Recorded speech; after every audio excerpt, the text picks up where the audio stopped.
Hello everyone and welcome back to a brand new video here at Tablemon. Today we're going to be making a tier list. Once again, huge shout out to Trainer Hill for providing this tool and allowing you to customize it so you can add any sort of combinations that you want for decks. And so this is my first post-rotation tier list. These are, disclaimer, I have played around 100 games of the new format. I have not played with every single deck, so I'm using a little bit of theory and my own experience and my expertise as a professional player and commentator in order to make this list. This is not the end-all be list, but this is my personal opinion and sort of my predictions of what we can expect to do well at EUIC in a few weeks. Now, unfortunately, I will not be playing EUIC, but I will be commentating over or co-streaming, restreaming rather, the stream in Spanish. So if any of you want to tune in at home to an alternate stream, I will be doing that as well. So let's get started. The first deck we have is Dialga Metang, as I called it. I think this deck featuring the new Metang, allowing you to attach extra energies to Dialga, I think it definitely has potential. This is one of the decks that I have not played with yet, so I'm placing it in the B tier. I think it's interesting, I think it's cool. I'm certain people are gonna play with it. I have seen it pop up here and there in the City League results over in Japan. I think a big drawback that this deck has is unfortunately the fire weakness, where Radiant Charizard, which is seeing play, can just run over the deck quite effectively, and also the deck building aspect where you want to have enough energy so that Metang can attach enough energies, but also you need to have other stuff to be able to set up, cost, etc. So cool deck. I'm looking forward to playing with this deck once the new cards come out on PTG Live, but for now we're gonna place it in the B tier because Japan has the cards already, and even though the deck has shown up a little bit, it hasn't been dominant as other archetypes, so that's why it is being placed in the B tier. Now, Pidgeot Charizard, an S tier deck by all means. Pidgeot with Bibarel has been more successful overall just because it shows up a lot more, but not having Path to a Peak get in the way of your quick search, that's incredible. The loss of Battle VIP Pass does slow the deck down a little bit because even though now you can Body Puffin for any of your Pidgeys or Charizards or Charmanders rather in the middle or the later stages in the game, not being able to get Rotom off of that first Puffin is a big loss because then you're not getting those 3 extra cards.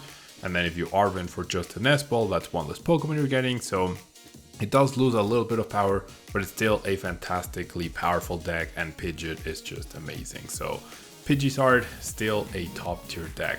And Bibsard, the same. Yeah, Bibsard is one of the decks where Body Puffin maximizes its potential. You can search for every single Pokemon in the deck except for Radiant Charizard. I mean, depending on your build, of course, but Body Puffin is incredibly strong here. TM Evolution is also very strong with this, along with the Arvens that you're already playing. So even though Bibarel is not as powerful as Pidgeot, when you compare them 1-to-1, you can easily set up double Bibarel plus the Squovit, and all of a sudden you're seeing around 6 to 10 cards, 10 different cards each turn, which is a lot, and you're likely to find what you need. It is lower in the early game, but it's definitely very, very powerful and very Iono proof as well, which is fantastic in the later stages of the game. Now, Great Tusk Mill is once again another deck I have not played with just yet. It looks very fun, reminds me of Durant from like over 10 years ago now. So yes, I am old, I know, but this deck seems like it's gonna be fun. Very hit or miss it seems, just based on the fact that you need to play an ancient supporter each turn to get the maximum potential out of Great Tusk, and that's not easy to pull off. And sometimes, even if you have the supporter such as Professor Sada, if you don't have energy in your discard pile, you won't even be able to use it. So that's the sort of drawbacks that I can see holding the deck back. The Great Tusk card is really cool in and of itself, but for now, I think I'm gonna place it in the B tier. Maybe when I play with it, it will change my mind. Now, Ancient Box. Ancient Box is another deck. This deck it's a brand new deck rather from the new set. I have played with this deck in different forms, one purely focused on Roaring Moon, the other with a Koraidon sort of boxy sort of stuff. I have not been a fan. The deck feels clunky, the deck feels awkward to play with. It wants to go second, but then it also doesn't have a reliable way to attack on turn 1 rather than Professor Sada. But how are you finding the Sada? How are you discarding energy? You need to have Greninja, but then you also, like for more reliability, but then you also don't have Battle VIP Pass to explode onto the board. So it just, on paper it seems really good, but when I've played it, by the time I get going, yeah, I've lost a few turns because the early game is so awkward that sure, I can trade effectively because I'm a single prizer, but I'm not getting any advantage. I'm always playing keep up, and dealing with a 330 HP Pokemon such as Charizard is not easy for the deck. Even in the late game, you do have enough cards to get those sort of one-hit KOs, but you really need to be down to like 0 cards in your deck almost, and I just have not been a fan. I don't think it's reliable enough. I would be very surprised if this deck was very successful, but maybe there's a build out there that will be. Now, Future Box. Future Box is an A-tier deck, in my opinion. I have been playing a lot with this deck. I actually have it built as well already. And the deck is very powerful, but it's also very hit or miss. Yeah, either you get a very explosive, fast-paced start, or you're sitting there awkwardly with a dead draw hand. And yeah, the deck on paper feels very powerful, but once again, Charizard is the big threat to deal with at this point in time in the metagame. And Future Box, depending on your build, right? If you're trying to play a build just purely, as we have seen be the most successful so far with electric generators, the Iron Hands, if your opponent stabilizes and gets those double Charizards, it's almost game over. You can play a more boxy sort of deck with Iron Leaves EX and EX Species to have energy on board, and the Reboot Pod, that is also a possibility, but then you lose that explosiveness of the early Iron Hands, which applies so much pressure to a lot of things. So both ways to play it. I have not been impressed by either at this point in time. Once again, once I get more time with the decks, maybe that will change. But like I said, I've played 100 games or so of the new format, but that there's at least like 12 different decks here. So it's not like I haven't put full time into every single deck, but that will change in the coming future. Now, next up, Lugia Cinccino. Lugia Cinccino, a very powerful deck. Cinccino, a fantastic card, just what Lugia needed. Reminds me of Yveltal, right? The amazing rare. 5 energies, whatever's in front is gonna get KO'd. Sometimes you need less to get the one-hit KO. However, the loss of Professor Burnett, though, that has been a very devastating loss for Lugia, which is very unfortunate, of course. But it does make the early game once again very awkward. If you could reliably set up with Lugia, I do think it would be an S tier deck. But as it is right now, with the tools it has in order to get those Arceus into a discard ball and get set up, it feels like a deck that wants to both go first and second. It wants to play a support turn 1, it wants to use Read the Wind or a Call for Family as well, but it also needs to go first so that on turn 2 you can start evolving and attacking. And because Cinccino is so demanding with its attack cost, you really can't play with one Arceus anymore. Like, it's really, I mean, you can, but it's really difficult to win games with only one Arceus because you don't get that explosiveness of Cinccino just getting powered up out of the blue. And that also means if you're playing against the deck and you understand how it works, then as long as you go after one Arceus, even though the early game you might get behind off of the one powered Cinccino that they had, once you knock out an Arceus and you knock out that Cinccino, them getting going afterwards is not gonna be easy. So the deck is very demanding and can with those early game pieces. That is why it is not an A tier deck, but I will say Lugia is officially back in the meta rotation for sure. Now, Giratina lost on box, one of the decks that lost the most in rotation just by the loss of Path to the Peak. It was an integral part to the deck, just being able to bring decks down a notch more to its power level and being able to Roxanne Path, which is obviously fantastic. Now it can't do that. It can still do everything else that it was already doing, and it also gains Iron Leaves as an extra way to deal with Charizard EX, which could be a little problematic if you can't slow them down with Path to a Peak. 280 damage is still really powerful. Star Requiem is still really powerful, and you get the versatility of Cramorant and Greninja and Sableye. So Still a very powerful deck. It has been solidly consistent in terms of results, in terms of showing up over at the City Leagues in Japan. So I would not be surprised if a lot of people are comfortable with the deck right now and decided to stick with it for EUIC. Now, Gardevoir is probably the biggest loser of rotation. I think I'm gonna place it in the C tier. Perhaps it's B tier.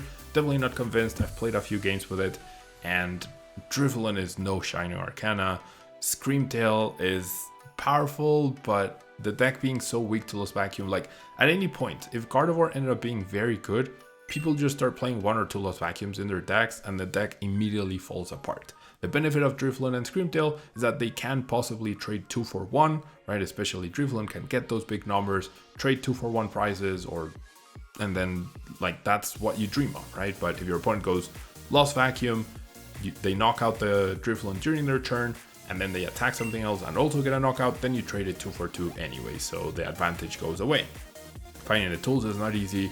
You don't have Mirage Step anymore to help with your setup, so Gardevoir's reign probably, unfortunately or ironically, only lasted a year, as it released at the previous EUIC, went on a dominant reign of the standard format, being called best deck for multiple months and weeks, but now I think Gardevoir's time to shine, or Gardevoir needs to take a backseat until we get some more support for it. Now, Chen-Pao Excalibur, I think Chen-Pao Excalibur is like, you could easily change 4 cards from your deck, the 4 cross switchers, and then everything else in the deck is still viable and legal. I guess the Battle VIP passes, which become buffins as well. So 8 cards, you fit in a Prime Catcher, probably a Counter Catcher. I'm surprised I'm not seeing more Counter Catchers in Chen-Pao Excalibur or even Pokemon Reversals, just as a way to be able to apply pressure, since you now no longer have cross switchers, and Prime Catcher is fantastic, but it's only once per game. So Chen-Pao Excalibur has the dream setup. It has infinite energy acceleration, perfect 2 price Pokemon in Iron Hands and Chen-Pao to deal with the little dudes or the big dudes, and has Radiant Greninja to also potentially threaten and be effective. And you also have the Canceling Cologne, making it so that now you only need 2 cards to get 2 prizes off of Radiant Greninja instead of 3. Double Cross Switcher and Canceling Cologne. Now you just need Prime Catcher and Canceling Cologne. So Chen-Pao Excalibur, I think, a very underrated deck, especially because it didn't show up in the top 16 decks at the Fukuoka Champions League, which is the biggest tournament reference we have as of today. But I do feel like people are sleeping on Chen-Pao Excalibur for post-rotation. Now, Gholdengo is very similar to Chen-Pao Excalibur, but it does feel like 1 step below, just because it doesn't have access to the completely broken Iron Hands. It doesn't have access to a powerful single price Pokemon without dedicating a whole other line in Palkia in order to power up the Greninja. The combination of Gholdengo and Palkia is fantastic. I do want to give myself props for thinking of that right when Gholdengo was shown. I uploaded a short about it in like September or something like that.